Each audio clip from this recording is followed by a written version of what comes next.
10 News begins right now with breaking news. There is an increased police presence right now on Williamson Road in Roanoke. We've got a crew on the scene. We don't know a whole lot right now. We're working for you to get the very latest information on exactly what's happening here. But as you head out to lunch today, you may want to avoid Williamson Road for the next little while in Roanoke. Updates as they become available during this newscast here on WSLS.com. We'll bring you the latest also on the 10 News mobile app. There's an increased police presence this afternoon at Roanoke City's 2 high schools. The district is taking precautions after a social media post was shared about a possible threat at one of the schools. Superintendent Verlita White sent out a robocall to parents. She says police have investigated and found the information in the threat is not credible. Again, for the safety and security of both campuses, police are there right now. Roanoke police are investigating a shooting that happened around 5 this morning. Officers found a man with a non-life-threatening injury on Colonial Avenue Southwest, just down from Tower Shopping Center. Roanoke Fire EMS took him to the hospital for treatment. Police did not find any suspects at the scene. If you have any information about what happened, you're asked to contact police. President Joe Biden laid out his most recent efforts to act on gun violence across America after mass shootings have plagued the nation. Bree Jackson reports on the response from politicians across the country. Following a series of deadly mass shootings, President Biden once again pleading with Congress to act on gun control legislation. How much more carnage are we willing to accept? How many more innocent American lives must be taken before we say enough, enough? The president laying out specific actions ranging from strengthening background checks to banning assault weapons, or at least raising the age to purchase them from 18 to 21. Also arguing that this issue is not about taking away Second Amendment rights. It's about protecting children. It's about protecting families. It's about protecting whole communities. Bipartisan talks about gun laws are underway. I'm very clear-eyed about what is possible, and I'm encouraged by these conversations. The effort has some support from Republicans who want to focus on issues like mental health. Mental illness and school safety are what we need to target. So to say it's inconsequential and then... But lawmakers remain divided in other areas. Is there any other possible way to stop a bad guy with a gun, but with a good guy with a gun? There is no other way. This false notion of good guys with guns does not work. The president says his message and the message from victims of gun violence remains the same. Just do something. For God's sake, do something. A passionate call for Congress to pass measures to curb gun violence. House Speaker Nancy Pelosi says she expects the House to vote on a collection of sweeping gun control bills next week. In Washington, I'm Bree Jackson for NBC News. An update to breaking news we first brought you yesterday morning. Londell Thompson Jr., who you see here on your screen, is still wanted for second-degree murder in Lynchburg. Police say he should be considered armed and dangerous. Police believe the 21-year-old shot and killed a man from South Carolina. This happened in an apartment complex on Golf Park Drive overnight on Thursday. Police still do not know a motive. Patients are remembering their doctors who were killed during the mass shooting in Tulsa, Oklahoma. They left 4 people dead. Dr. Preston Phillips was a former resident at Yale New Haven Hospital before working in Tulsa. Amber Price was a patient of Phillips since 2019 and says she's unsure how he can be replaced. Who I see for my major surgery, because I'd never felt comfortable with anybody messing with my neck until I met Dr. Phillips. Dr. Stephanie Houston, a graduate of Oklahoma State University, was also killed in the shooting. Her patient says she's the only reason she can walk and play with her children today. A 9-year-old boy is in critical condition this afternoon after a crash in Lynchburg. Officers say the driver and child were trapped underneath the car after it rolled down a hill and into the front yard of a home. This happened on Toledo Avenue Wednesday night. Police are asking anyone with information to please come forward. Well, the area saw some heavy rain and storms last night, but the good news today is you feel some changes outside as that humidity is going away. Meteorologist Justin McKee is working for you on what we can expect for the weekend and the nice conditions we're seeing outside. We hope they continue for us. Yeah, you know, it's looking like it's going to be a great weekend, but those storms last night really packed a punch. They with did. Some strong wind and also some hail across the southeast as well as the mid-Atlantic. All told, there were 194 wind reports nationally and 19 hail reports. Luckily, no tornadoes reported on Thursday. A lot of those storm reports actually happened in our area, and I'll take you through exactly what happened here coming up in just a few minutes. I do want to take a look at the radar now, though, and things are much quieter than they were yesterday. And don't believe we are going to see much in the way of showers either today or really as we go into this weekend. It looks like we're going to be pretty dry the next few days. Next good chance of rain isn't going to move into the area until Tuesday. It looks like we'll get some thunderstorms then as well. Temperatures a little bit cooler at midday today. 74 for Roanoke, 78 in Lynchburg, matching South Boston, 71 for Martinsville. And we have some places in the 60s as well. You can see Wytheville, Blacksburg, and Hillsville at all those marks. Also, the humidity levels, the dew points are much lower. So it does look like it'll be a pretty comfortable afternoon. Eventually, any clouds that are overhead right now does look like those are going to be breaking up, and it will be a nice evening for you. Letting you know everything you need to know about your weekend coming up in just a few minutes. New details about a Henry County woman charged in connection with the January 6th attack on the U.S. Capitol. Court records show Jamie Ferguson will go before a judge for a plea hearing on July 6th. The Collinsville native was captured on camera inside the rotunda that day. She's also a former member of the West Virginia National Guard. Virginia State Police says 8 people died in traffic crashes over Memorial Day weekend. 5 of the deadly crashes involved people not wearing their seat belts. One of those was in Giles County. The number of crashes in total this year is half of what it was last year. Virginia State Police also says troopers wrote almost 5,000 speeding tickets and almost 2,000 reckless driving citations during the holiday weekend. The Wasena Bridge in Roanoke is set to be replaced. That means you need to prepare now for detours. Built in 1938, the bridge is now considered structurally deficient and it needs to be replaced. City Council approved $24 million for the project, and construction is expected to take 2.5 years. It's great that they're doing this. It's unfortunate that we're going to have the traffic issues and stuff like that, but that's one of the things that we'll just kind of have to deal with. The city says the Roanoke River Greenway under the bridge will remain open and accessible for the vast majority of the project. They're evaluating options for the skate park underneath the bridge. Councilman Joe Cobb tells 10 News the city has plans to fully fund a new skate park. As the weather gets warmer, pools are beginning to open. But accidental drowning is the leading cause of death for kids and is just as serious for children with autism. Mandy Gaither reports on an organization teaching special needs kids to swim. It can happen in a matter of moments. Drowning is a leading cause of accidental death for all children, but for those with autism, the risk doesn't go away with age, says Erica Kemp, a pediatric occupational therapist. As they get older, it actually becomes more and more a higher and higher likelihood if they don't get proper swim instruction. That's why Kemp created a specialized one-on-one adaptive swim program to teach children on the autism spectrum the basics of swimming. When you talk to a lot of these families, they can't seem to always find a swim instructor that will work with their child or that understands their unique needs. Therefore, they're not getting instruction.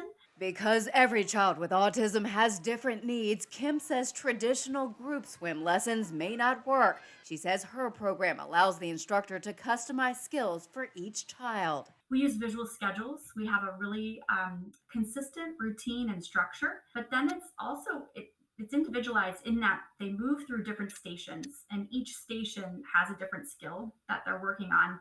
Kim says they've gotten a grant to continue and expand the adaptive swim program. The goal is to get similar courses across the country. Every single kid has made gains in some way, shape, or form. For Health Minute, I'm Mandy Gaither.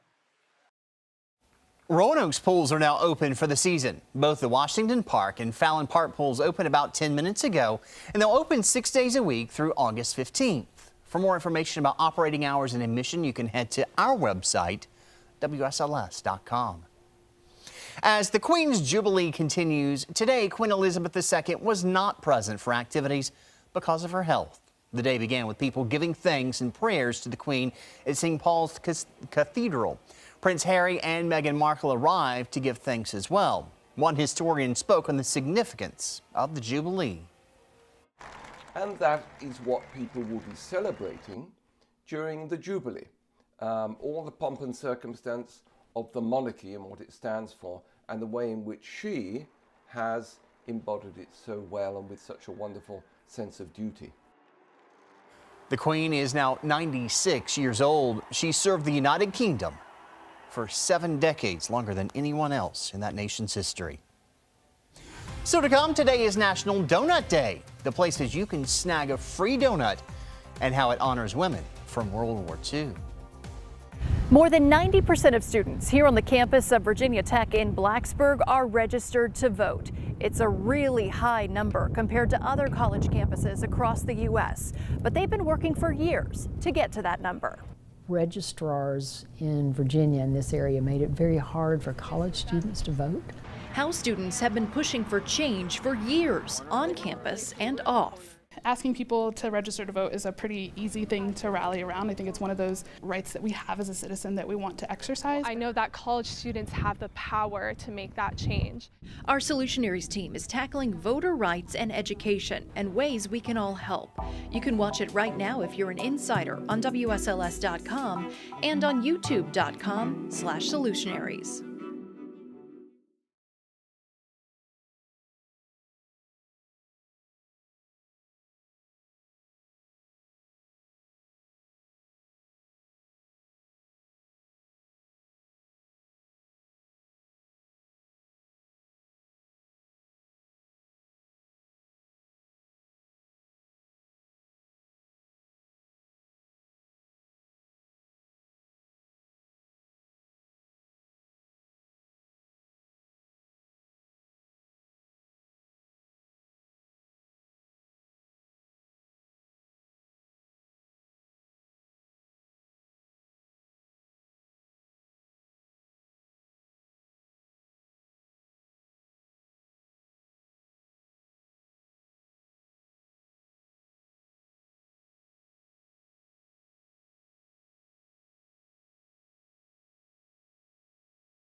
More plans for new baby formula in the United States. The Food and Drug Administration says the nation should see Nestle Nan Super Pro 1 and Pro 2 on shelves in the next 2 months.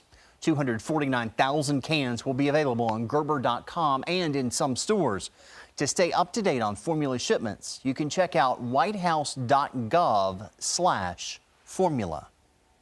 Amazon is giving its thoughts about an antitrust bill that's making its way through Congress. The American Innovation and Choice Online Act wants to limit possible conflicts of interest in technology businesses. This includes Apple, Facebook, Google, and Microsoft. Amazon critics say the company sells similar products on the marketplace and it overshadows third-party sellers. Amazon said in a blog post the bill excludes competitors like Walmart, Costco, and Target. One of America's favorite sweet treats gets its own day today. It's National Donut Day.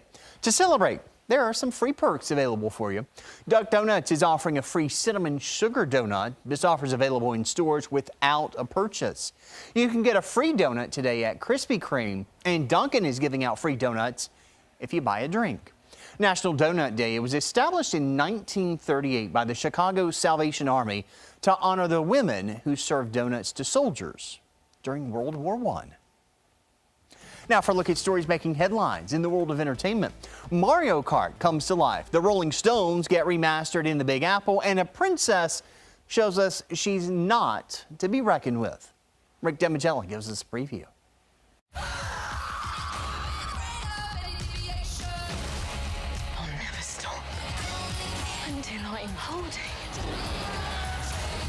You're still beating heart. This is no damsel in distress. Here's Joey King in the first trailer for The Princess, determined to save her family and carve a bloody swath through the patriarchy. The Princess hits Hulu July 1st. Mario Kart breaks out of the video game. Universal Studios Hollywood has unveiled this sneak peek of Bowser's Challenge, which it's calling one of the largest, most interactive rides ever. It's set to debut in Super Nintendo World at the California theme park early next year.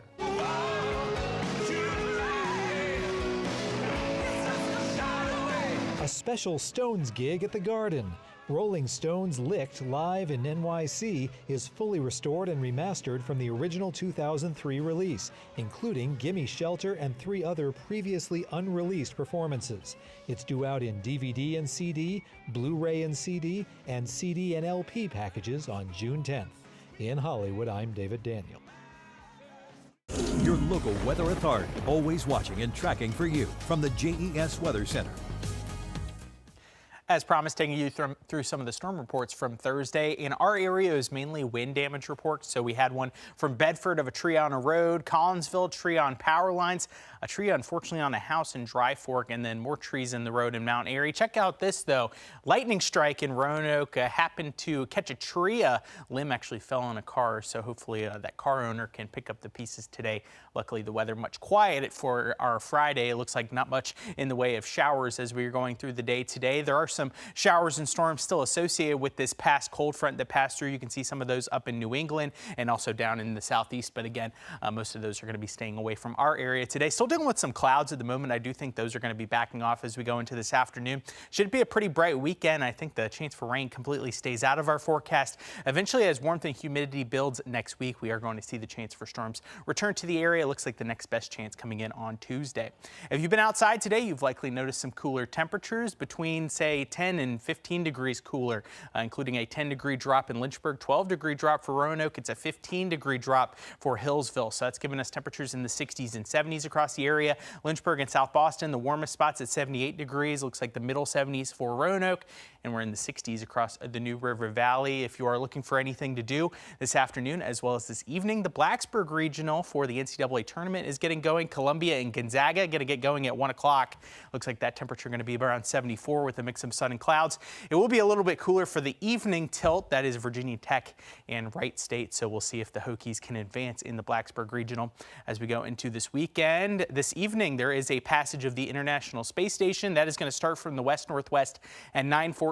It's going to last about 6 minutes, and you're going to look for something in the sky that is fast and non-blinking. Let us know if you do get a glimpse of the space station. Big stories we go into tonight is the free air conditioning you're going to get. You can open up the windows because the temperatures are going to be down to the 50s by the time we are starting off our Saturday. And then it looks like our highs tomorrow in the upper 70s to the middle 80s. Similar high temperatures in the forecast as we go into Sunday. So warm, low drama weather is on the way as we head into the first weekend of June. As I mentioned, though, there is the possibility for some storms as we go into next week. Also, the warmth and the humidity going to be back with us by Monday, Tuesday, Wednesday.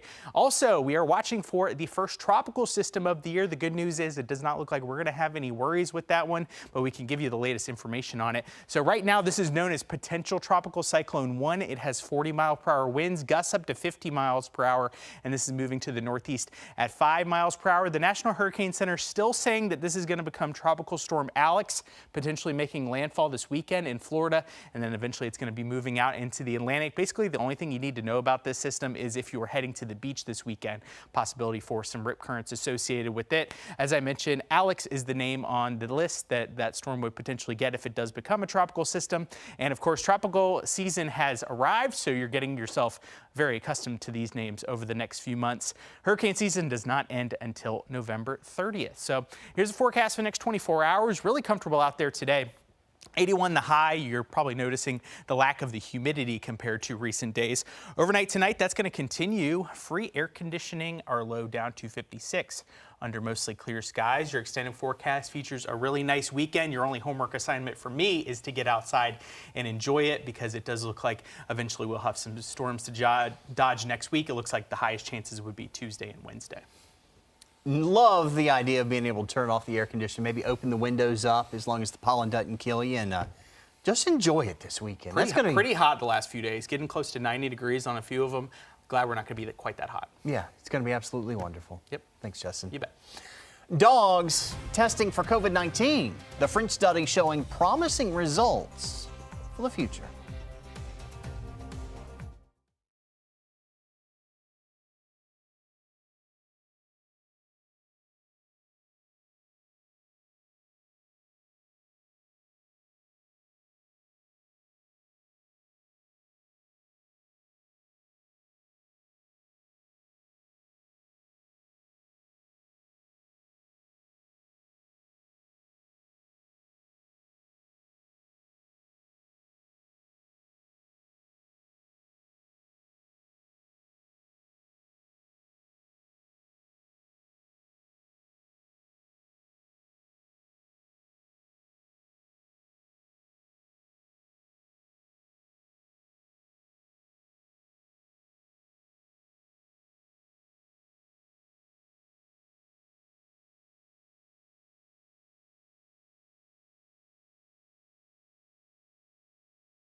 Children under age 5 may be able to get their first COVID-19 vaccine as soon as June 21st if federal regulators authorize shots for them. That was the message shared by the White House today. An FDA panel will discuss Pfizer and Moderna's emergency use authorization request on June 15th. Shipments to doctors' offices and pediatric care facilities will begin soon after, with the first shots possibly available the following week. French researchers found dogs can detect COVID-19 in humans better than a test. Specially trained dogs sniffing sweat samples detected COVID successfully in nearly all cases. Rapid tests picked up 84% of them. A test, however, is slightly better than a dog when identifying negative cases. Researchers say using dogs to test for COVID is possible in the future, specifically in nursing homes and large events where taking a test can be difficult. Stay with us. We'll be right back.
Welcome back. Some changes with the weather today following yesterday's cold front. You're already feeling the cooler temperatures. It does look like we're only going to be peaking in the 70s and 80s this afternoon. Also not as much humidity out there. And any clouds that are around right now probably going to break up a little bit, looking like a mix of sun and clouds for the rest of your Friday. More sunshine on the way for Saturday and mostly sunny sky, and the temperatures running at pretty seasonable levels. They're going to be very similar to what we're going to have out there today.